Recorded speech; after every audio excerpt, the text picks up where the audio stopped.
Ya, Mas Bram, ketika kita bicara PHK, kita bicara data ya, kita bicara angka. Nah, oleh karena itu saya meminta kepada, Kementerian Ketenagakerjaan dan juga Dinas Tenaga Kerja Jawa Barat untuk memastikan ya, melakukan, klarifikasi terhadap angka yang, disebutkan ya. Kenapa? Karena kalau kita bicara tentang Jawa Barat, sudah pasti, jumlah pekerjanya, lebih besar atau paling besar di antara provinsi yang lainnya.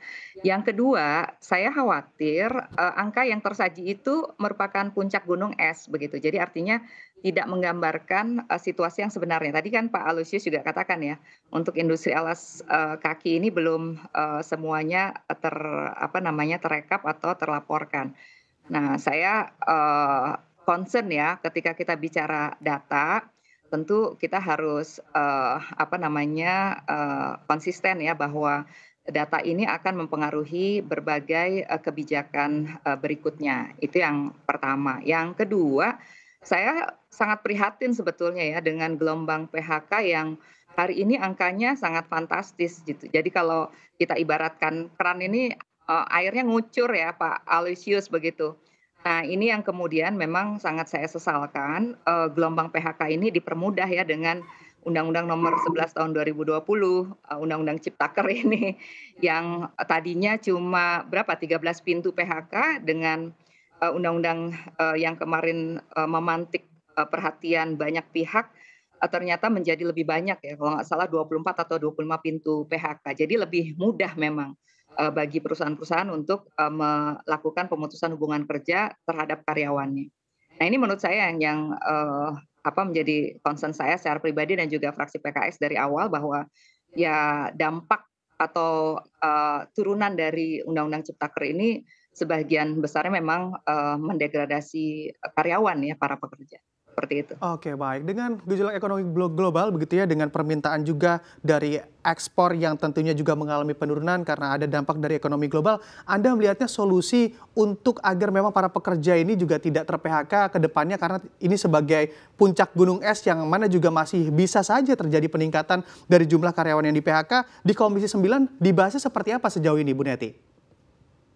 Ya memang kalau terkait dengan gelombang PHK massal yang angkanya sangat, besar ini, pada masa persidangan kita belum bahas ya, karena memang baru, 2, 3 hari yang lalu kita pembukaan masa sidang, insya Allah memang ada beberapa, rapat yang kita agendakan bersama Menteri, Tenaga Kerja, kemudian juga dengan Dirjen Penyelesaian Hubungan Industrial, dengan beberapa, pemangku kepentingan lainnya.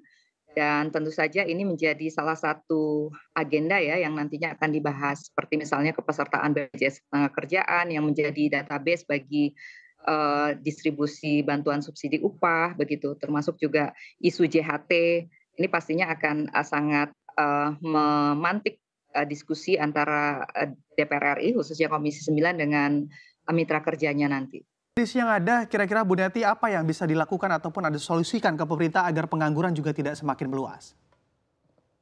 Iya, mungkin yang, harus juga di-mention ya ke pemerintah itu adalah blended policy begitu. Karena, yang menyebabkan, gelombang pengangguran ini kan tadi Pak Aloysius mengatakan, ya bukan apa, bukan hanya keinginan sepihak pengusaha atau pemberi kerja kan, tapi memang ada faktor eksternal begitu. Nah, oleh karena itu, eee, kebijakan yang saya maksud adalah semacam ya ini sebetulnya ranah teman-teman ekonom ya atau Komisi 11 begitu.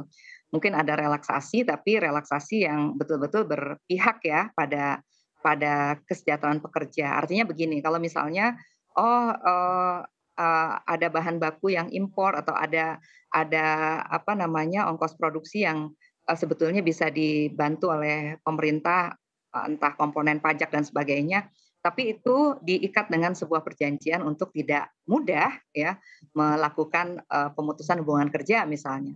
Atau kemudian dibuat ya klasifikasinya, mana, perusahaan yang tadi disebutkan padat karya begitu ya, kalau kemudian ini di dibantu begitu, diberikan insentif, itu tentu bisa menahan gelombang PHK, misalnya seperti itu ya, itu dari satu sisi.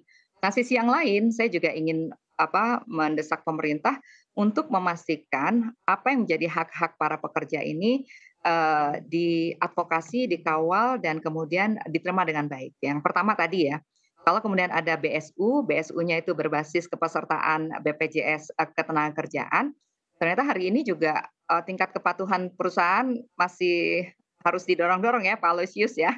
Tidak semua perusahaan mendaftarkan pekerja dan karyawannya menjadi peserta BPJS Ketenagakerjaan, itu satu. Yang kedua, eee pekerja yang berhak mendapatkan BSU itu yang, berpenghasilan di bawah 3.500.000 kan begitu ya. Nah, ini kan, agak sulit begitu ya dengan tingkat kepatuhan, kemudian juga, kalau sudah di bawah 3,5 juta itu, berarti boleh jadi mereka dapat bansos yang sebetulnya juga nggak besar-besar banget, itu juga jadi syarat kalau sudah dapat bansos nggak boleh lagi dapat, BSU. Nah akhirnya kalau kita lihat data penerima BSU juga masih sangat, kecil ya dibandingkan, jumlah pekerja di sektor formal nih Mas Bram, seperti itu. Dan yang, keempat ya updating data ini.